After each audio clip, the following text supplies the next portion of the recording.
ท่านผู้ฟังกำลังให้เกียรติรับฟังสถานีวิทยุเจียงใหม่มหานคร FM 107.25 เมกะเฮิรตซ์อันดับต่อจากนี้ไปเจิญอู้จ๋ากำเมืองกับดีเจคำเพชรเจ้า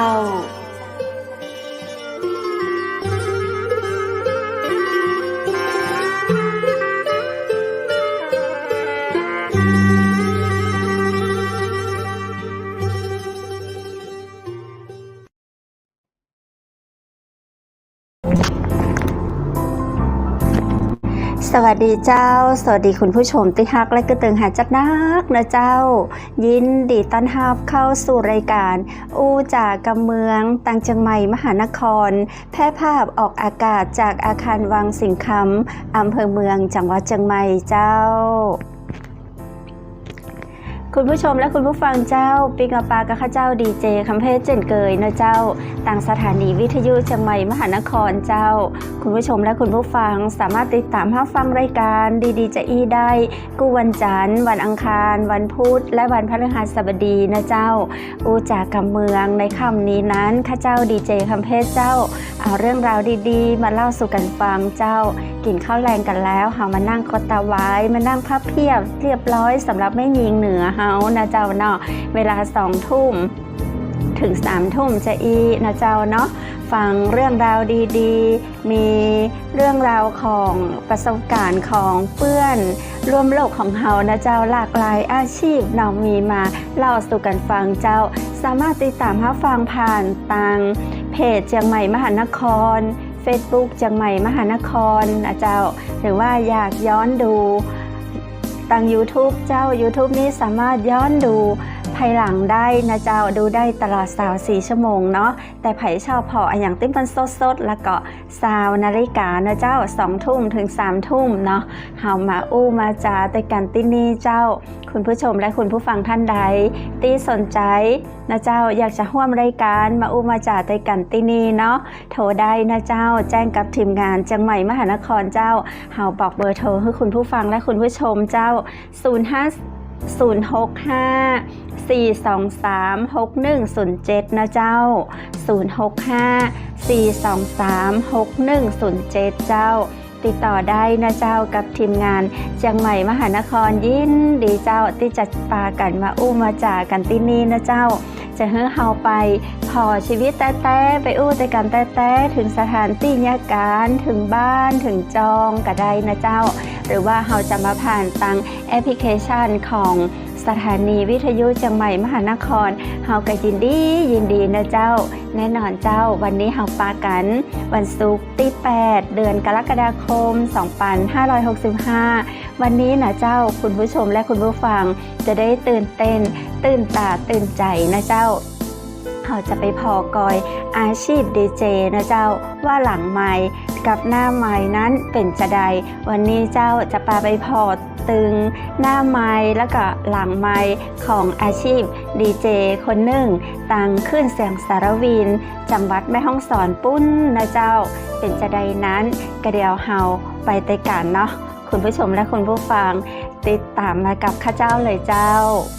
เจิญเจ้า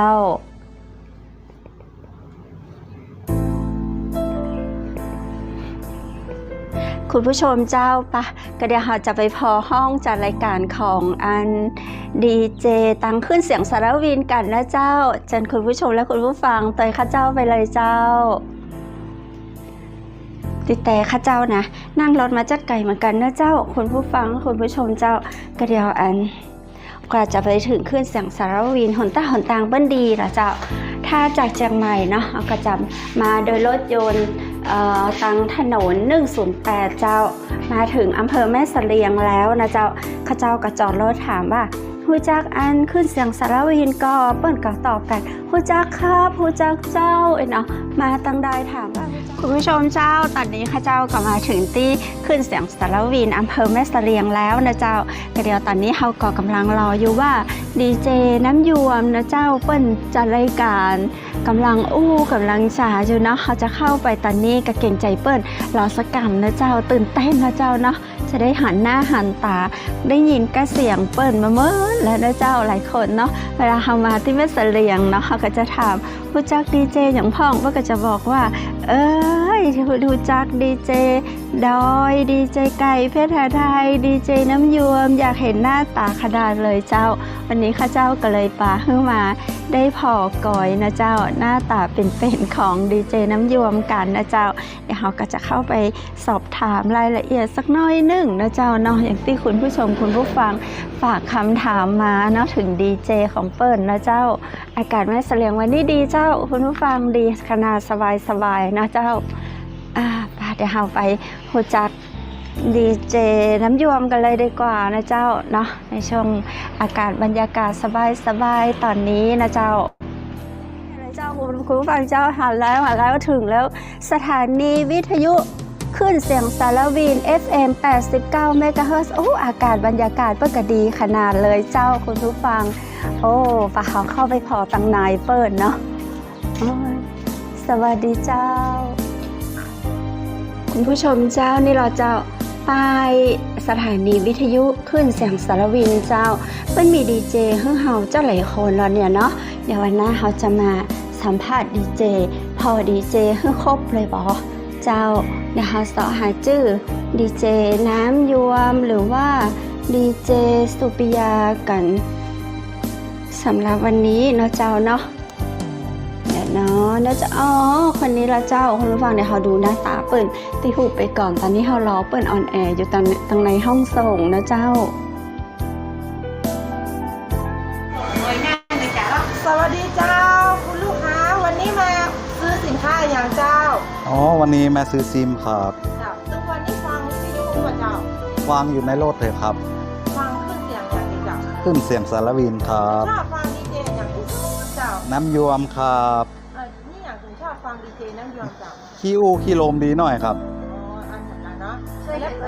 เคยเห็นตัวจริงดีเจน้ำยวมกับเจ้าหันผ่านเพลินนะครับแล้วถ้า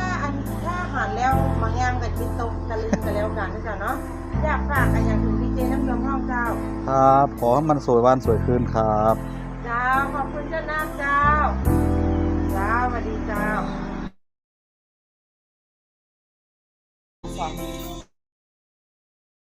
เจยัง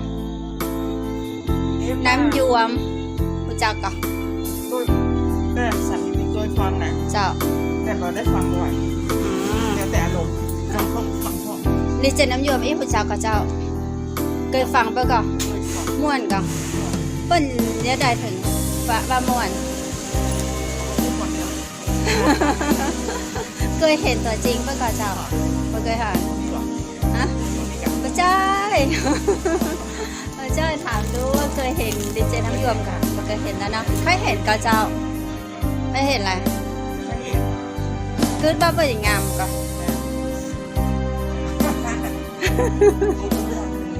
เนาะเจ้า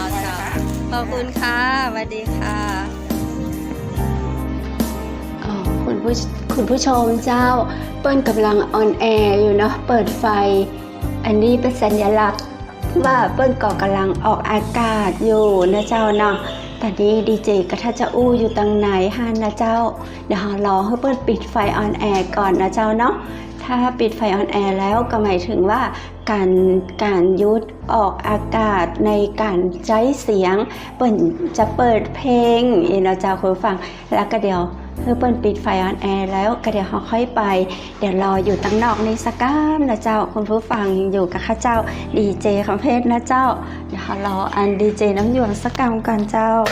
นี่ห้องส่งเปิ้ลบอกว่าอะไรอย่างนั้นก่อน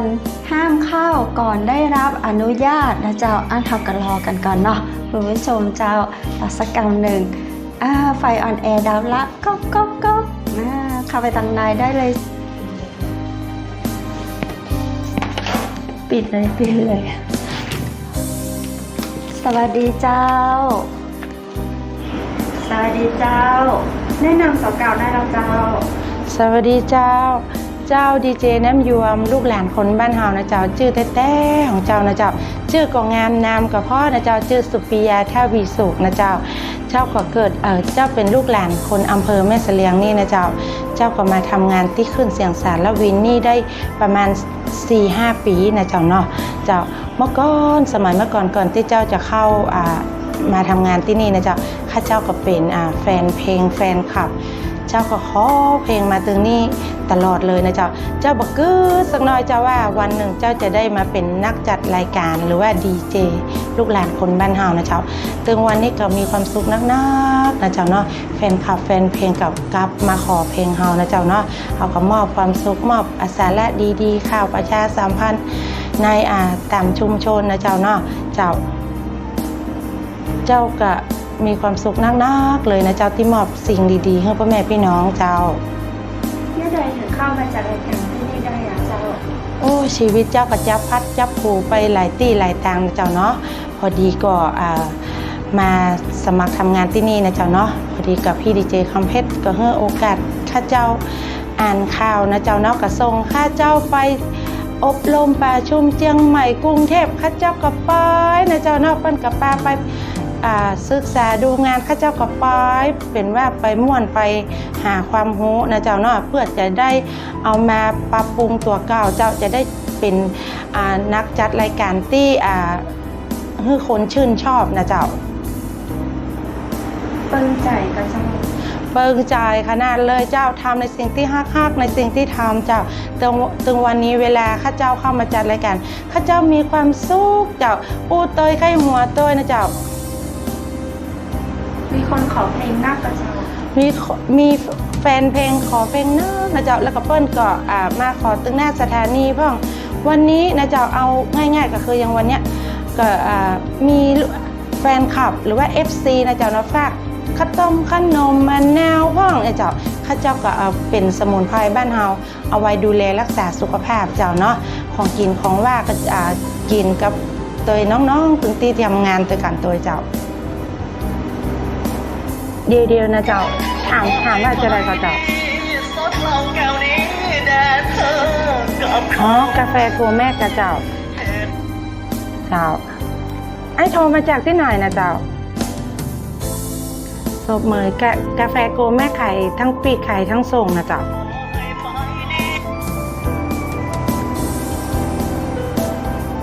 เป็นซองกระขายเจ้าเป็นซองกระขายแล้วก็เป็นกล่องกระขายนะเจ้า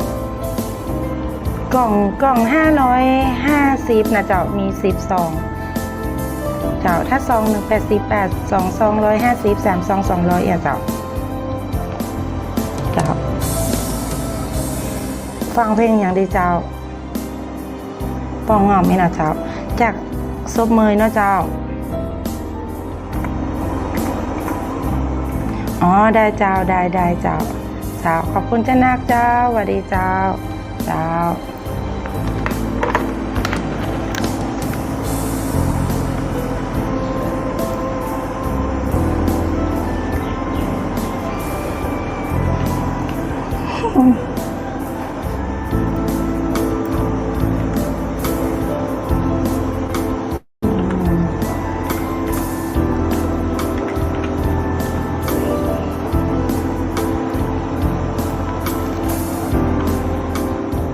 ก็จบไปแฮมหนึ่งบทเพลงนะเจ้าอวนหลวงพ่อโรยของไอ้มนแคนแกนโคนนะเจ้าเนาะเจ้าขอบคุณเจ้านักนะเจ้าทุกเสียงทุกสายนะเจ้าเนาะตะกี้มาละตึงศพเมยนะเจ้าเนาะสอบถามเรื่องสินค้าได้นะเจ้าปรึกษาเจ้าได้ทุกเรื่องนะเจ้าปรึกษามาได้อยู่เรื่องเดียวนะเจ้าเรื่องเงินนะเจ้าเนาะเจ้าเรื่องสินค้านะเจ้าเนาะมีอย่างสอบถามกันได้นะเจ้าเปิ้งใจสินค้าตัวได้นะเจ้าเนาะขายทั้งปีกขายทั้งส่งนะเจ้าบักไก่ก็ยินดีรับใจพ่อแม่พี่น้องจะบริการส่งถึงที่ถ้าไกลหน่อยก็มาเป็นอย่างนะเจ้าเนาะโอนตังมาได้จะส่งไปเฮือนะเจ้าเนาะเจ้าซบเมยนี่มาได้นะเจ้าบักไก่เกินไปนะเจ้าเนาะเจ้าแต่อย่าลืมนะเจ้าเนาะว่าคนเฮานะเจ้าเนาะมันต้องสุขภาพดีตัวนะเจ้าเนาะหันก็เตะปิ๊บบะดังเตะกระมังบะแตกบางทีก็ลดความดันเบาหวานได้ตัวนะเจ้าเนาะเฮามีตัวช่วยดีๆสำหรับคนรักสุขภาพหลายตัวหลายอย่างนะเจ้าเนาะเจ้าต้องที่หน้าร้าน FM Center แล้วไอ้เพิ่นก็ขอเพลงมาก็ง่อมเฮือลงติ๊บบ้านขอนพึ่งก็เจ้าเนาะ1บทเพลงนะเจ้าเนาะเจ้า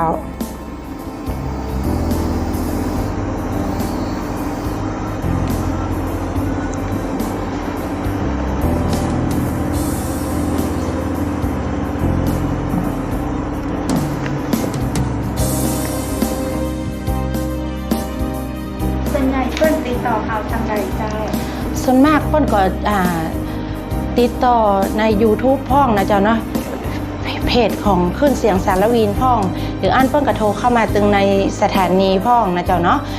เบอร์0536214444นะเจ้าส่วนใหญ่เพิ่นโทรมาอย่างโทรมาขอเพลงโทรมาสอบถามเรื่องสินค้าสมุนไพรตัวแบบเนี้ยเจ้ามีอันอย่างเพิ่มเติมของกระเจ้าอยากเล่าให้กันฟังกันเดี๋ยวก่อนปิดก่อนเลยโทรมาปรึกษาเรื่องอื่นอ๋อปิดก่อนถ้าตามหมีออกมาเป็นประกาศให้แฟนให้ตัวอีมีก็ได้ส่วนมากกับแฟนคลับหรือ FC นะจ๊ะคนก็จะโทรประมาณมอบเพลงให้คนนู้นคนนี้มอบเพลงให้สาวพ่องอะไรอย่างประมาณนี้เจ้าชอบดีเจตัวพ่องจีบดีเจตัวพ่องนะเจ้าเนาะคนก็ไม่ได้เห็นตัวแต่เนาะได้ฟังแค่เสียงนะเจ้าเนาะฮับใส่หลังไม้อยู่เจ้ามีอะไรให้รับใช้จ้ะต้องส่งไปต่อไปว่ากระเป๋าแบนเล่นเนาะได้เลยเจ้าก็ถ้าน้องสงสารเพื่อคนหูฟังดีเนาะเจ้ากระเป๋าแบนแฟนรอนะเป็นเพื่อคนหูฟังก็บอกเจ้าแฟนทิ้งแล้วแฟนรอก็เดี๋ยวนี้เนาะเจ้าขอบคุณเจ้าสวัสดีเจ้า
เจ้ากระเจ้าไปกระเพงป้องว่านะเจ้าเนาะ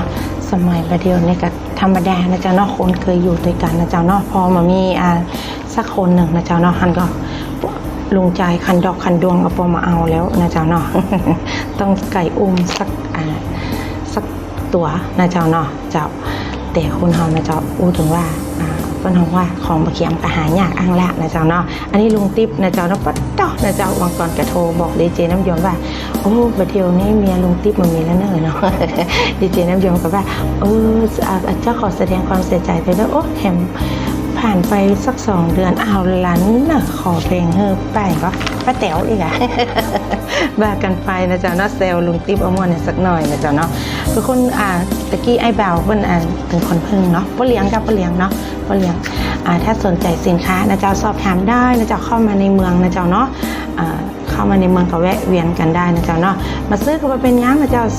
ตัวช่วยดีๆมีเปิดเลอะนะเจ้าเนาะกินแล้วสุขภาพจะได้ดีเจ้าบางคนก็กินตลอดมากันเด้อกาแฟโกแมกนะเจ้าเพิ่นบอกว่าโอ้ต้องไต่กินนี่นะไปเยี่ยมเมืองเนี่ยกันนี่นะแห้งดีเนอะนี่หรอกินแล้วคนเฮาบางทีลดความดันเบาหวานตัวนะเจ้าเนาะขายทั้งปีกขายทั้งย่อยนะเจ้าเนาะปีกนะเจ้าเนาะเอาอกเอาใจลูกค้านะคะลูกค้าคือพระเจ้าเนี่ยเนาะเจ้าอย่าลืมนะเจ้าเนาะวันนี้นะเจ้าตึงขึ้นเสียงสารวินนะเจ้าเนาะวันนี้วันที่16วันพฤหัสนะเจ้าเนาะวันนี้ดีเจช่วงดีเจอู้ไปเรื่อยๆนะเจ้าเนาะมันก็จะอู้แต่สินค้าดีมีคุณภาพนะเจ้าเนาะส่วนมากก็จะเป็นน้ำผึ้งเต้ๆนะเจ้าน้ำผึ้ง100%นะเจ้าสดจากธรรมชาตินะเจ้าน้ำผึ้งตาสารวินนะเจ้าเนาะเป็นผลิตภัณฑ์จากธรรมชาตินะเจ้า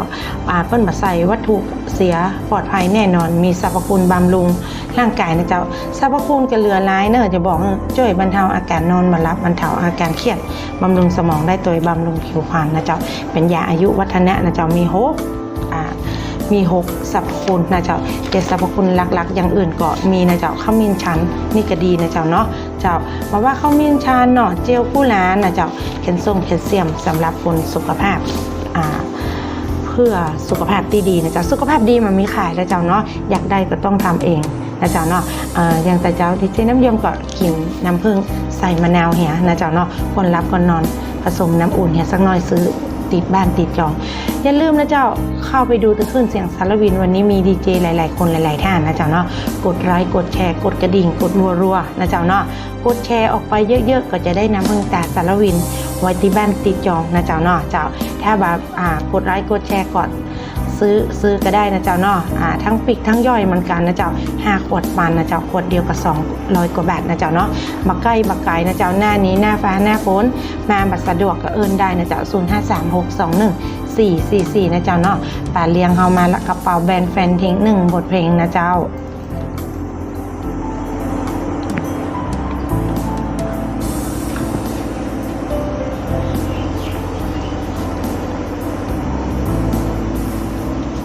แต่ว่าไปยุคนี้มันเป็นยุคของโควิดระบาดเนาะถ้าเราดูแลตัวเก่าจะได้เจ้าก็ออกกำลังกายนะเจ้าเนาะกินสมุนไพรบ้านเฮานะเจ้าต้มสมุนไพรพ่องเซฟตัวเก่าเต็มที่แล้วเจ้าเนาะช่วงเพิ่นเป็นโควิดกันก็มีตัวเก่าเจ้านี่แหละที่บ่เป็นโรคโควิดนะเจ้าเนาะเพราะว่าเฮาดูแลตัวเก่าดีนะเจ้าเนาะออกกำลังกายทุกเจ้าเลยนะเจ้าแล้วก็ช่วงที่เป็นโควิดที่เฮาก็ไปได้รับงานตึงนอกโดยช่วงที่จะมีโควิดสมัยหลายปีที่ผ่านมานะเจ้าตึงสถานีวิทยุก็รับงานอีเวนต์พ่องอบรมประชุมพ่องแบบเนี้ยเจ้าเนาะช่วงที่โควิดมาโรคระบาดมาก็เลยงดรับงานต่างๆก็เลยปลอดภัยเจ้าหลังนี้หลังจากที่โควิดซาแล้วทางสถานีเฮาจะมีกิจกรรมอย่างเดิมก็เจ้าคิดว่าต้องมีนะเจ้าเนาะเพราะว่าอย่างน้อยก็จะได้เผยแพร่เนาะบางทีก็ห้าหลายงานอย่างเช่นว่างานถนนสีขาวอย่างแบบเนี้ยเจ้ารณรงค์เกี่ยวกับหมวกกันน็อกเจ้าเนาะทำมาต่อเนื่องก็หลายโครงการแล้วเหมือนกันนะเจ้าขอเพลงหน่อยค่ะเจ้าได้เลยเจ้าสวัสดีเจ้าสวัสดีค่ะเจ้าขอเพลงหน่อยค่ะเจ้าได้เลยเจ้าโทรมาจากที่ไหนเจ้าโทรมาจากน้องโปรแคสเจ้าขอเพลงอย่างดีเจ้าวันนี้รอวันเธอว่างค่ะได้เลยเจ้าขอบคุณเจ้านักเจ้าขอบคุณค่ะ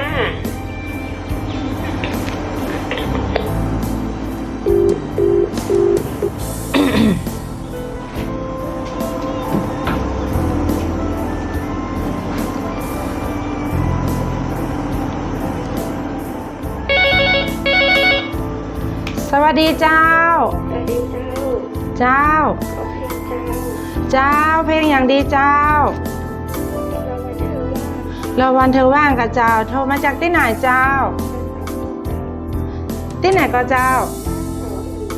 บ้านสาวหินโอ้ยขึ้นไปถึงพูดนะเจ้าเนาะโอ้จัดไก่นะเจ้าเป็นจะได้พ่องเจ้าตอนนี้ฝนตกก็เจ้าฝนตกนะเจ้าเนาะเฮ็ดไข่ห่านออกก็เจ้าตึงพูดนะเจ้าเอามาฝากดีเจพ่องนะเจ้าช่วงนี้กับของกินบ้านเฮาเนาะของกินลาวมีที่คนมากนะเจ้าขอบคุณเจ้านักนะเจ้าหน่อไม้กับเจ้าหรือว่าจะเอาหน่อไม้มาฝากดีเจเนี่ยเจ้าขอบคุณเจ้านักเจ้าสวัสดีเจ้า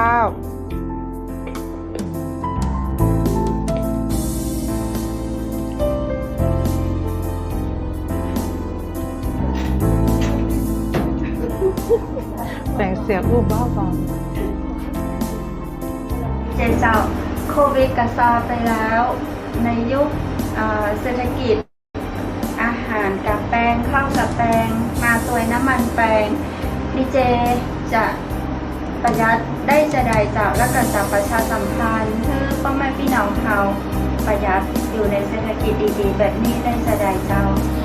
ถ้าส่วนตัวดีเจน้ำยวมนะเจ้าดีเจน้ำยวมกับจะ ใจของแบบแทบประจำเป็นเจ้าก็จะมาซื้อนะเจ้าอย่างเสื้อผ้ากระเป๋ารองเท้าแบบนี้เจ้าเนาะใจของเก่าได้ปัจจัยไปก่อนแต่ก็ในด้านสุขภาพร่างกายนี่ก็จะเน้นหนักน้อยนะเจ้าเนาะเพราะว่าคนเฮานะมันมีโรคเป็นลาภอันประเสริฐนะเจ้าเนาะอย่างเช่นแต่เจ้ามีคนเอาน้ำมะนาวมาให้นะเจ้าแจ้งมาเจ้าก็จะต้มน้ำอุ่นกินกับน้ำมะนาวนะเจ้าอันนี้ก็รักษาโรคได้แบบพื้นนะเจ้าเนาะถือว่าสุขภาพร่างกายแข็งแรงนะเจ้าเนาะก่อนคนแรกเดี๋ยวก่อนเกิดบอกแล้วนะ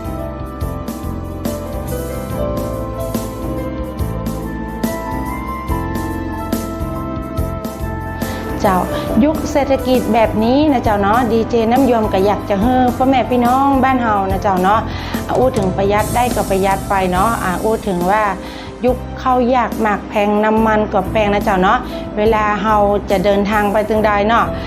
ชวนเพื่อนชวนฝูงไปด้วยกันนะเจ้าไปทางเดียวกันก็จะได้ประหยัดน้ำมันนะเจ้าเนาะเจ้าด้าน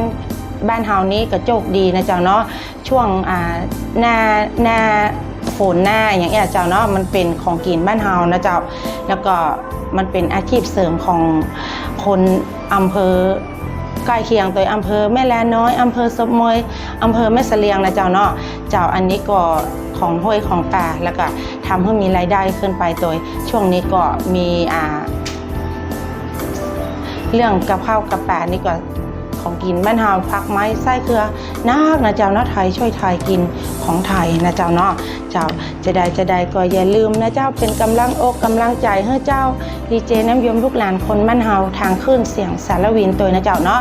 ฟังได้นะเจ้าเนาะหรือว่าเข้าไปดูถึง YouTube หรือว่าFacebook ถึงขึ้นเสียงสารวินนะเจ้าเนาะเจ้าฝากติดตามตัวกันแล้วกันนะเจ้าเนาะสำหรับวันนี้สวัสดีเจ้า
ม่วนกับเจ้าคุณผู้ชมเจ้าโอ้น่าฮักน่าสังป่ะดีเจบ้านเฮาเจ้าอู้กำเมืองแล้วลัดนะเจ้าเนาะเจ้าได้เห็นหน้าเห็นตาเปิ้งอกเปิ้งใจนะเจ้ากับเรื่องราวดีๆเนาะของดีเจน้ำยวมเจ้าดีเจน้ำยวมชื่อเปิ้นเนาะตะกี้เดี๋ยวเราจะถามเปิ้นเพิ่มเติมให้ในวันหน้านะเจ้าน้ำยวมนะข้าเจ้าเคยได้ยินเนาะตังแม่เสลียงเจ้าเปิ้นมีน้ำนะเจ้าเปิ้นมีน้ำไม่ยวมเป็นแม่น้ำที่อยู่ใจกลางเวียงอำเภอแม่เสลียงจังหวัดแม่ฮ่องสอนนะเจ้าเนาะก็น่าจะเป็นที่มาที่ไปของชื่อดีเจน้ำยวมคนงามนะเจ้าเปิดกระบอกชื่อเสียงเรียงน้ำเมื่อเฮาตัวยเนาะคุณสุปริยาท่าวีสุขนะเจ้าได้ฟังได้กอยได้หูได้หาละหน้าตาเป็นจะอี้แล้วเจ้านะหักหน้าจังโอกระเมืองกะเก่งตัวยเนาะเอาละคุณผู้ชมและคุณผู้ฟังเจ้าถึงช่วงสุดท้ายของรายการกันให้แล้วเป็นอย่างนะเจ้าโอกาสหน้าคุณผู้ชมคุณผู้ฟังอยากให้ข้าเจ้าปาไปตังใดเอิ้นจ่ามาเนอร์อยากเห็นหน้าดีเจหรือว่าอยากเห็นหน้าไผ่ที่ไหนเจ้าถ้าบอกเกินบ่าเกินแหงทีมงานจังหวัดมหานครเขาจะปาไปปาไปหูจักเปิดให้ดียิ่งขึ้นนะเจ้าเนาะจะใดนั้นสำหรับวันนี้นะเจ้าก่อนที่จะลาจากกันอย่าลืมนะเจ้าคุณผู้ฟังคุณผู้ชมเจ้าตั้งรายการเชียงใหม่มหานครเนาะเปิ้นก็มีแจกน้ำผึ้งเนี่ยเจ้าเป็นน้ำผึ้งแท้จากสารวินนะเจ้าน้ำผึ้งแท้ตราสารวินนะเจ้าเปิ้นแจกกุวานนะเจ้าแจกฟรีนะเจ้าแจกฟรีตัวเนี่ยจะได้เฮาถึงจะได้ฟรีจะอีนะเจ้าตั้งรายการเปิ้นก็เป็นประกาศเนาะว่าเปิ้นแจกฟรีเจ้าแจกฟรีวันละ3 ขวดเนาะ สำหรับ FC จังหวัดมหานครต้องอันเนอร์เจ้ามาร่วมกติกาง่ายๆกันนะเจ้าคุณผู้ฟังและคุณผู้ชมเจ้ากติกาง่ายๆในการที่เราจะได้น้ำผึ้งฟรีๆจากสารวินนะเจ้าโดยห้างหุ้นส่วนจำกัดแม่เสรียงแอดเวอร์ไทซิ่งเปิ้นเป็นสปอนเซอร์มอบให้กับ FC จังหวัดมหานครนะเจ้าเข้าไปชมรายการนะเจ้าเข้าไปชมรายการ 2 ทุ่มถึง 3 ทุ่มนะเจ้ากู้วันจันทร์ถึงวันศุกร์เจ้าโดยการเข้าไปกดไลค์เนาะกดไลค์กดติดตามนะเจ้ากดแชร์เนาะจะเป็นทางเพจจังหวัดมหานครFacebook จังใหม่มหานครหรือว่า YouTube จังใหม่มหานครก็ได้นะเจ้าจากนั้นเฮาก็แชร์ YouTube นะเจ้าแชร์ YouTube ไปให้ครบ5กลุ่มนะเจ้าจะเป็นทาง Facebook เพจ YouTube ก็ได้นะเจ้าแล้วจากฮานเฮาก็แคปเนาะแคปที่เฮาส่งไปนะเจ้าให้ได้5กลุ่มนะเจ้าให้ได้มากกว่า5กลุ่มเจ้าแล้วก็ส่งเข้าไปในอินบ็อกซ์ของจังใหม่มหานครนะเจ้าแล้วรอรับฟรีเลยนะเจ้าแต่เปิ้นมีข้อจำกัดอยู่ว่าเป็นแจกวันละ3ขวดนะเจ้าน้ำผึ้งแท้น้ำผึ้งตราสารวินที่ผ่านออยแบบนี้นะเจ้าเป็นแจกวันละ3ขวดเนาะในการแจก3ขวดก็จะมอบเพื่อสำหรับ SC ที่แชร์ไปได้มากที่สุดแต่ว่าขั้นต่ำก็คือ5กลุ่มนะเจ้าเนาะขั้นต่ำก็คือ5กลุ่มแชร์ไปให้ครบนะเจ้าเพื่อได้นักที่สุดเจ้าอันดับ1อันดับ2อันดับ3เจ้าก็จะได้เนาะเจ้าก็จะได้รางวัลดังกล่าวนี้เจ้าบ่เสียค่าใช้จ่ายใดๆนะเจ้ารวมค่าส่งอย่างเปิ้นจัดให้ฟรีหมดเลยเจ้าคุณผู้ฟังเนาะเอาล่ะเจ้าคุณผู้ฟังถึงช่วงสุดท้ายของรายการเนาะจะได้ก็ฝากตัวนะเจ้าท่านใดที่สนใจอยากจะร่วมรายการนะเจ้าบริษัทห้างร้านเจ้าของผลิตภัณฑ์เจ้าที่ต้องการนำเสนอต้องการรีวิวสินค้านะเจ้าสามารถติดต่อได้นะเจ้ากับทีมงานจังหวัดมหานครนะเจ้าติดต่อได้ที่คุณอ๋อนะเจ้าคุณอ๋อผู้จัดการใจดีคนงามของเฮาเจ้าเบอร์โทร0922625744เจ้าหรือว่าติดต่อที่คุณต้นอ้อนะเจ้าฝ่ายโฆษณา0983619199เจ้าหรือว่าจะติดต่อกับทีมงานจังหวัดมหานครได้ทุกคนเลยเจ้าคุณผู้ชมและคุณผู้ฟังเจ้าจะได้แล้วในวันนี้นั้นเนาะข้าเจ้าขอกราบขอบพระคุณนะเจ้าสปอนเซอร์ใจดีเนาะขอกราบขอบพระคุณพระอาจารย์รัตน์รัตนยาโนนะเจ้าพุทธอุทยานสวนบุรณะลักธรรมตำบลแม่แหลมอำเภอแม่ริมจังหวัดเชียงใหม่เจ้าและขอบคุณคุณผู้ชมและคุณผู้ฟังนะเจ้าที่ได้ไปเฮียนสมาธิเนาะอนุโมทนาสาธุตัวท่านใดที่สนใจอยากจะเฮียนสมาธินะเจ้ากับพระอาจารย์รัตนยาโนก็สามารถสมัครไปได้นะเจ้าโทรไปที่0980364744ได้กู้วันนะเจ้า8 โมงเช้าถึง 4 โมงแลงเจ้าท่านเปิดสอนเนาะอนุโมทนาสาธุตวยนะเจ้าและวันนี้นะเจ้าข้าเจ้าก็ขอบคุณโรงแรมแม่เสลียงเวียงงามนะเจ้าเปิดบริการตลอด24 ชั่วโมงเจ้าสำหรับท่านใดที่สนใจนะเจ้าไปแอลไปพอไปก้อยตั้งโรงแรมแม่เสลียงเวียงงามเนาะเปิดบริการตลอด24 ชั่วโมงเจ้า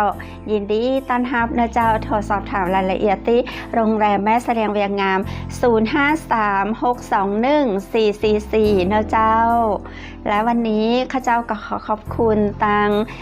น้ำผึ้งแท้น้ำผึ้งตราสารวินของก้าวนะเจ้าที่บริการเนาะบริการส่งฮื้อเฮาฟรีนะเจ้าท่านใดที่สนใจอยากจะสั่งซื้อนะเจ้าน้ำผึ้งแท้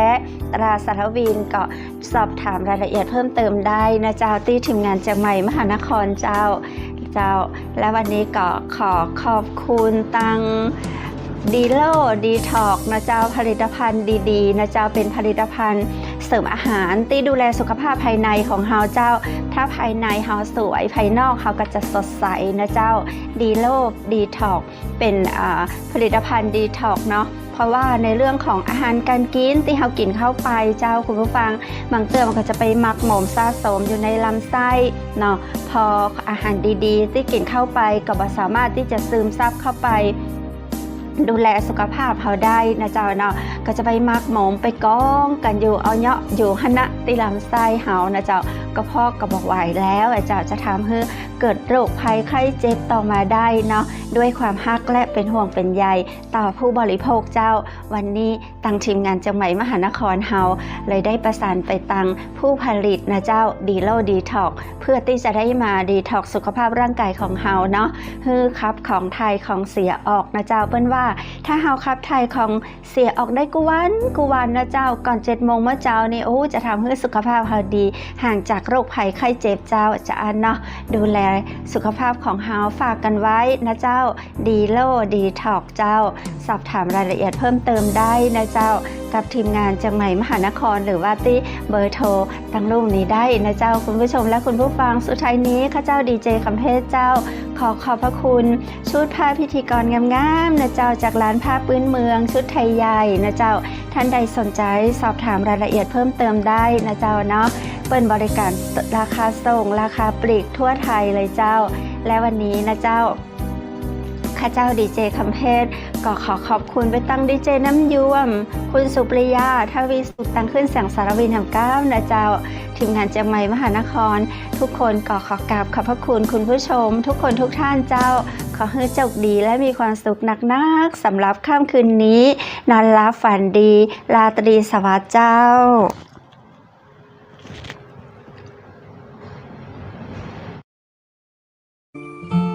ก็ยังเดิ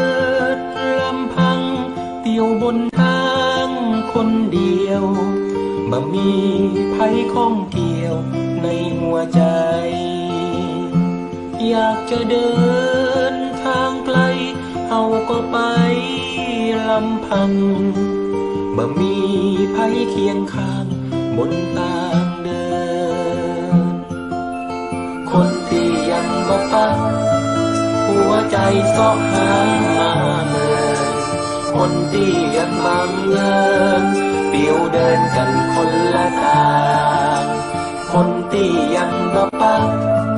หัวใจเสาะหาบนทาง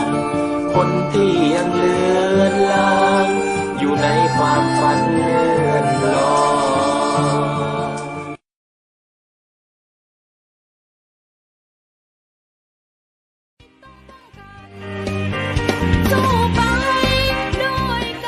สถานีวิทยุเจียงใหม่มหานคร 107.25 เมกะเฮิรตซ์ ขอแสดงความห่วงใยและเป็นกำลังใจให้ทุกท่านในช่วงการระบาดของโรคโควิด -19 ในครั้งนี้เพื่อลดความเสี่ยงควรสวมหน้ากากอนามัยทุกครั้งล้างมือเป็นประจำขอให้อยู่ที่บ้านให้นักที่สุดด้วยความปรารถนาดีจากหมู่เฮาเจ้าเจียงใหม่มหานครสนับสนุนโดยกาแฟโกแม็กคอฟฟี่และโรงแรมแม่เสรียงเวียงงามโทร 053-621-444 และ 081-595-2883 เราจะฝ่าฟันวิกฤตนี้ไปด้วย